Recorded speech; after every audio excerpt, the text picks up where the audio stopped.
विश्वास और अंधविश्वास में कितना अंतर है?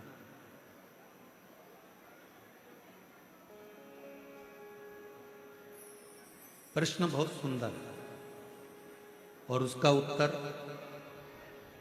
जितने आस्था चैनल पर कथा सुन रहे हैं और जितने इस पंडाल में कथा सुन रहे हैं, संत ज्ञानेश्वर माउली जी की इस पवित्र सिद्ध क्षेत्र में कथा सुन रहे हैं, सबकी बुद्धि में बैठना चाहिए। विश्वास और अंधविश्वास में कितना अंतर है? हम छोटी सी बात में माननीय सोमानी जी को हम समझाना बताना चाहेंगे। विश्वास और अंधविश्वास में एक अंतर आप छोटी सी बात से समझें। शरीर में रोग हो गया, बीमारी हो गई, डॉक्टर ने गोली दी, आपने गोली ली और शंकर जी पर भरोसा कर कर, विश्वास कर कर कि इस डॉक्टर की मैं गोली खाऊंगी और मुझे पूर्ण विश्वास है मेरा महादेव मुझे अच्छा कर देगा, और डॉक्टर की गोली को तुमने खाया और तुम्हारी तबीयत ठीक हुई, ये तुम्हारा विश्वास है। अब अंधविश्वास किसको कहते हैं? डॉक्टर को दिखाया, गोली ली, घर लाके रख ली और विचार करा नहीं मैं गोली नहीं खाऊंगी, मैं तो भगवान पर भरोसा करती हूँ, मैं तो विश्वास करती हूँ और मैं वहां जाऊंगी ऐसा कर लूंगी, वहां जाऊंगी वैसा कर लूंगी, कोई झाड़ा लगाएगा वहां पहुंच जाऊंगी, कोई ये देगा वहां पहुंच जाऊंगी, कोई वहां ना ना ना, इसको अंधविश्वास कहा गया। विश्वास अंधविश्वास में अंतर है। विश्वास में गोली डॉक्टर दिया है, शिव पर भरोसा कर कर डॉक्टर की गोली को तुमने खाया, स्वास्थ्य ठीक हो गया। अंधविश्वास में आप अपने मन के हिसाब से आडंबर में फंसे हो। आपने सोचा कि मैं गोली नहीं खाऊं, मैं दवाई नहीं खाऊं। शिव महापुराण की कथा कहती है कि कली काल में जो बीमारियां किसी को नहीं होती थी, कहीं इक्का दुक्का को होती थी, कली काल में ये सब्जी भाजी अनाज जितना होता है इसमें दवाइयां डाली जाती है ज्यादा उपज के लिए। तुम सोचते हो मैं तो अच्छी, मैं तो ना गलत खाती हूँ ना गलत बोलती हूँ ना गलत, तो फिर शरीर में रोग कहां से आ रहा है? ये जो फसल लगती है, अनाज लगता है, सोयाबीन लगती है, गेहूं लगता है, बीज बोए जाते हैं, कपास लगती है, जो जो सामान खेत में बोया जाता है, सब्जी लगाई जाती है, भाजी लगाई जाती है, सामान बोया जाता है, सब में दवाई खाद सब छीटी जाती है। ऐसी ऐसी दवाइयां आ गई जो सब्जी के अंदर उतर जाती हैं, बीज के अंदर उतर जाती हैं, जो हमारे शरीर में जरा विचार करो वो शरीर के अंदर भी घातक उत्पन्न होती हैं और नई नई बीमारियां उत्पन्न हो जाती हैं। इसलिए आज के समय के रोग को मिटाने के लिए डॉक्टर रूपी शिव का होना बहुत जरूरी है। और डॉक्टर जो दवा दे उसको शंकर पर भरोसा कर कर कुंदकेश्वर महादेव का नाम लेकर खाओ, ये विश्वास की नहीं। आडंबर में नहीं पड़ना। कोई ने कुछ दिया, हमने सोचा कि ये ठीक हो जाए, ना ना ना, उसको दिखाओ, डॉक्टर के पास जाओ। शिव महापुराण की कथा जितनी बार सुनोगे, हर कथा में शिव पुराण ने एक ही बात कहा, शंकर भगवान को महामृत्युंजय कहा गया। तो पार्वती जी ने महामृत्युंजय शिव जी से पूछा कि महामृत्युंजय का मतलब क्या है? शंकर भगवान ने कहा जो मृत्यु को जीत ले। तो कली काल में क्या आप मृत्यु को जीतने के लिए संसार सागर में रहोगे? शंकर भगवान कहते हैं मैं भले ना रहूं पर मेरे प्रतिनिधि के रूप में डॉक्टर मृत्यु को जीतने के लिए कली काल में रहें। आप उसको पहचान। तकलीफ है, शिव महापुराण ने कहा शिव जी पर एक बेलपत्र शहद लगाकर चढ़ाओ तो शिव पुराण साथ में कहती है अपनी मेहनत को 4 गुना करो, अपने परिश्रम को 4 गुना करो। डॉक्टर को बार बार जांच कराते रहो, दिखाते रहो, डॉक्टर दवाई देता रहे, खाते रहो, और शंकर के भरोसे कुंदकेश्वर महादेव के भरोसे उसको खाते रहो कि डॉक्टर शिव का रूप है, मैं ठीक होंगी। देखो एक शिव की भक्ति, जब हम व्रत करते हैं, साधना करते हैं, उपास करते हैं, तप करते हैं, शंकर भगवान का भजन करते हैं, यहां तक शिव पुराण की कथा कहती है।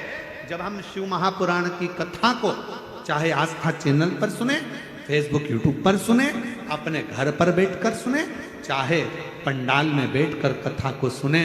जब हम एकाग्र चित्त से, एकाग्र मन से, एकाग्र ध्यान से शिव महापुराण की कथा का रसास्वादन करते हैं, तब देवताओं को खलबली होती है। और तुम खुद अंदाजा लगा लो, 7 दिन की कथा में आज की कथा का अंदाजा लगाना कि कितनी खलबली हुई है। क्योंकि वो भी चाहता है अगर इसने पूरी सुन ली ना तो इसकी झोली खाली नहीं रखना पड़ेगी, इसको देना पड़ेगा, उसको भी मालूम। तो उसने आज पूरी कथा में ऐसा ही करा है, आन दो, आन दो, आन दो, आन दो, आन दो, आन दो। इसलिए हमारे चाकरवाड़ी वाले दोनों महाराज इतने चतुर हैं, महादेव महाराज और नारायण महाराज, उनने दोनों भाइयों ने विचार कर लिया, एक नीचे बैठो एक ऊपर बैठो, कि कोई आता जाएगा तो निपटाते जाएंगे बाजू में से सरकार। विचार करिए, जब एक व्रत करने वाला पशुपति व्रत करता है,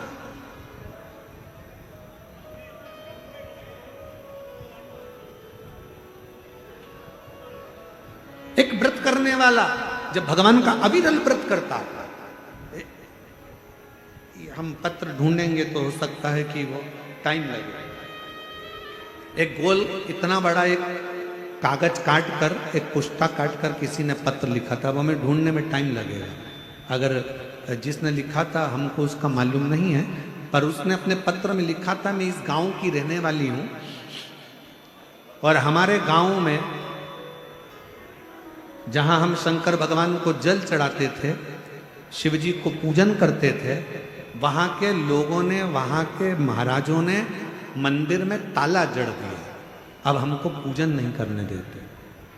हमारे गांव की कोई स्त्री, किसने लिखा था पत्र, वो हम कहीं बैठा हो, इतना गोल वाला है पत्र, आप ही ने लिखा था? हाँ, ऐसा गोल वाला पत्र है, दिखाओ जरा कैमरा वाला। गोल पत्र आपने नहीं लिखा था, साधुवाद है। एक बार जोरदार ताली बजाओ जिन्होंने इतनी हिम्मत तो करी लिखने। एक गोल पत्र था आपका जो भेजा था, उसमें आपने लिखा था हमारे गांव के मंदिर में ताला जड़ दिया कि कोई महिला अंदर जाकर पूजन ही ना करे। हम लोग परेशान हो रहे हैं, पशुपति व्रत हमारे रह गए 2-2, 3-3, अब हम कैसे करें? मेरी बहन से निवेदन है, घबराना नहीं, चिंता नहीं करना, टेंशन बिल्कुल मत लो। ताला लगाने वालों को ताला लगाने दो, मंदिर बंद करने वालों को मंदिर बंद करने दो। तुम अपना काम करो, अपना इष्ट मानकर बेलपत्र के पेड़ के नीचे पार्थिव लिंग का निर्माण कर कर अपने पशुपति व्रत पूरे करो।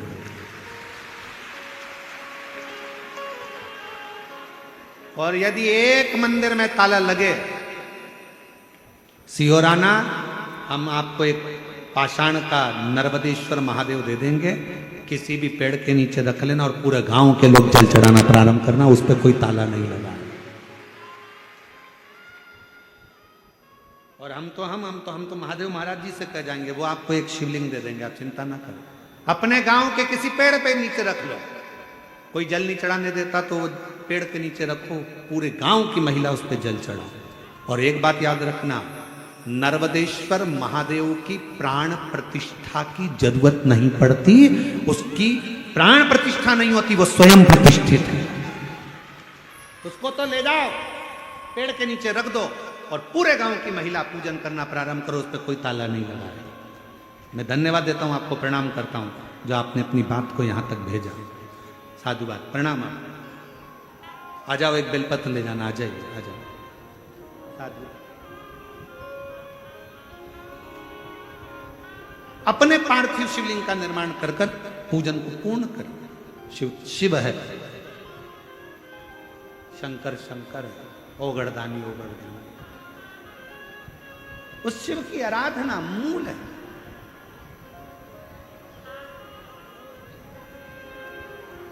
हमको तो एक बात समझ में नहीं आती, पहले के समय महादेव जी महाराज जी, हमें एक बात आज तक समझ में नहीं आती, पहले शंकर जी के मंदिर में कोई नहीं जाता था महाराज जी, हम क्या कहें, जीव जंतु बैठे रहते थे।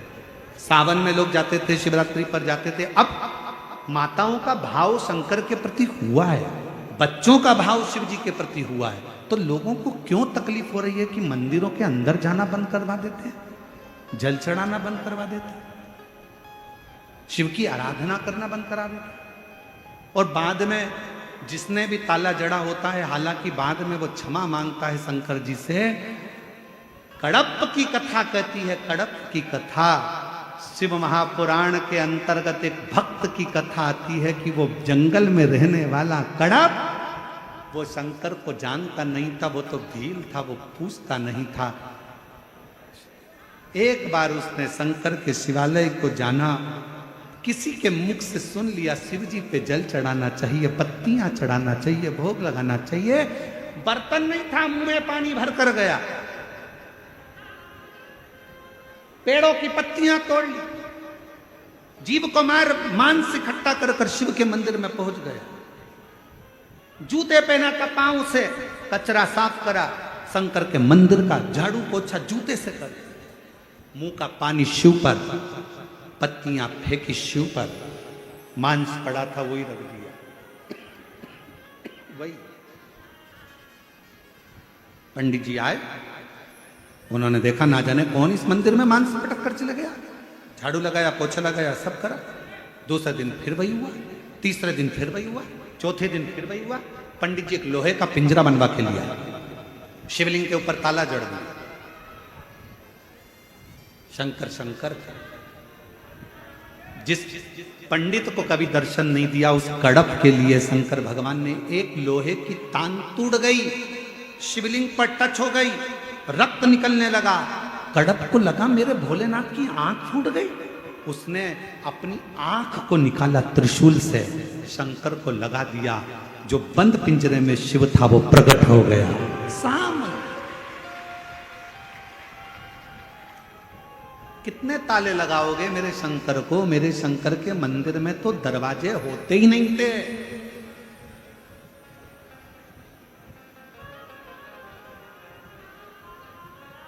दो जगह पर ताले का काम नहीं है, एक मसान में, दूसरा मेरे शिव के मकान में। मेरे शंकर को भी ताले की जरूरत नहीं। शिव शिव है, शंकर शंकर है। आज पूरे सनातनों को गौरव होना चाहिए, सारे सनातनियों को गौरव होना चाहिए, एक एक हिंदू के बच्चों को गौरव होना चाहिए कि आज हमारा सनातन जागा है। लोग मंदिर में नहीं जाते थे तो कम से कम मंदिरों में भीड़ पड़ी हुई है। लोग घूमने के लिए गोवा जाते थे, आज के जमाने में लोग 12 ज्योतिर्लिंग जाते हैं। लोग घूमने के लिए कहीं और जाते थे, होटलें पैक रहती थी। आज भगवान शंकर के मंदिरों में, शिवालयों में, देवालयों में शिव के द्वार भरे पड़े हुए हैं, लाइनें लग रही हैं, लाइन से लोग दर्शन कर रहे हैं। ये सनातन का गौरव शिव महापुराण ने जागृत करा है, शंकर ने जगाया है। ये प्रसन्नता होना चाहिए। पर क्या करें, किसी किसी की विनाश काले विपरीत बुद्धि हो जाती, किसी की अकल में भाटा पड़ जाता। करें क्या उसका? और मुझे पूर्ण विश्वास है मेरी जीजियों पर, किसी को अब मंदिर में झाड़ू पोछे की जरूरत नहीं पड़ती। मेरी बहनें पूरे मंदिर को झाड़ू पोछा लगा कर आ जाती हैं, सफाई कर कर आती हैं, साफ पूरा मंदिर क्लीन कर कर आती हैं। ये मेरी बहन है, ये मेरी जीजियां हैं। आज मुझे गर्व होता है मेरी बहनों को देख कर कि ये मेरी बहन है, मुझे बल मिलता है। ये मेरी बेटियां, बहनें, मेरी जीजी, मेरी माता जाती हैं, साफ करती, इसको गौरवता कहते हैं। धर्मराज उठो, उठते नहीं। शिव जी को भेजा, शंकर भगवान ने पूछा धर्मराज मांगो तुम्हें क्या चाहिए? धर्मराज जी ने कहा मैं मांगने के लिए तप नहीं कर रहा हूं, मैं तो देने के लिए तप कर रहा हूं। क्या देना चाहते हो? अब धर्मराज जी ने कहा बस इतनी कृपा कर दो, आप कोई रथ ले लो, आप कोई विमान ले लो। शंकर भगवान कहते हैं ना रथ चाहिए ना विमान चाहिए, तूने मेरा इतना तप करा है, मुझे तो तू चाहिए। धर्मराज ने कहा तो मैं आपका वाहन बन जाता हूं, आप मुझे वाहन बना लो। शंकर भगवान कहने लगे तू मेरा वाहन तो बन जाएगा धर्मराज, पर तू न्याय करता है। मेरे तो अड़भंगे भक्त हैं, इनको पूजन करना नहीं आती है, इनको सेवा करना नहीं आती है, इनको प्रार्थना करना नहीं आती है। संसार में रहने वाला मनुष्य ना तो सही से पूजन कर पाता है, ना प्रार्थना कर पाता है, ना अर्चना कर पाता है, ना स्तुति कर पाता है। इनसे तो बहुत गलतियां होती हैं धर्मराज। और तू धर्म का न्याय करने वाला मेरे साथ रहेगा, मेरे साथ चलेगा, और इनको अगर थोड़ा बहुत भी गलत देखेगा तो तू इनको श्राप दे देगा, नरक भेज देगा। इसलिए मैं तुझे अपना वाहन नहीं बना सकता। धर्मराज ने हाथ जोड़कर कहा, भोले बाबा आप मुझे अपना वाहन बनाइए, मैं वचन देता हूं शंकर की उपासना करने वाला भले गलत पूजन करे चाहे सही पूजन करे, चाहे वो स्नान करे ना करे, चाहे वो भगवान का किसी भी रूप में भजन करेगा, मैं धर्मराज उसको कभी नरक नहीं भेजूंगा, उसको परम धाम ही भेजूंगा। मैं वचन देता हूं। धर्मराज ने वचन दिया, तब शंकर भगवान ने धर्मराज को नंदी बनाकर अपना वाहन बनाया, और वो नंदी आज भी शिव जी के साथ रहता है। आज भी ये शिव, ये शंकर योग। अब 33 कोटि देवताओं में केवल एक देवाधिदेव महादेव है। 33 कोटि देवताओं में केवल एक शंकर, ओ गढ़दानी शंभु त्रिकालदर्शी कैलाशी अविनाशी मेरे शिव ऐसे हैं जो अपने साथ उस वाहन को रखते हैं, नंदी को रखते हैं, जो किसी के भेद नहीं दे, किसी का पाप नहीं दे। क्या देखता है? केवल एक चीज देखता है, मेरा नंदी किसी का कष्ट, अगर वो कष्ट में है तो मेरा नंदी रोज शिव जी से कहता है ये कष्ट में है, इसके दरवाजे पर जाना है, इसके दरवाजे पर जाना है, ये कष्ट, ये तकलीफ है, चलो इसके द्वार चलो। और हो के नंदी पैसा भक्तों की पुकार, काशी नगरी से आए मेरे भोलेनाथ।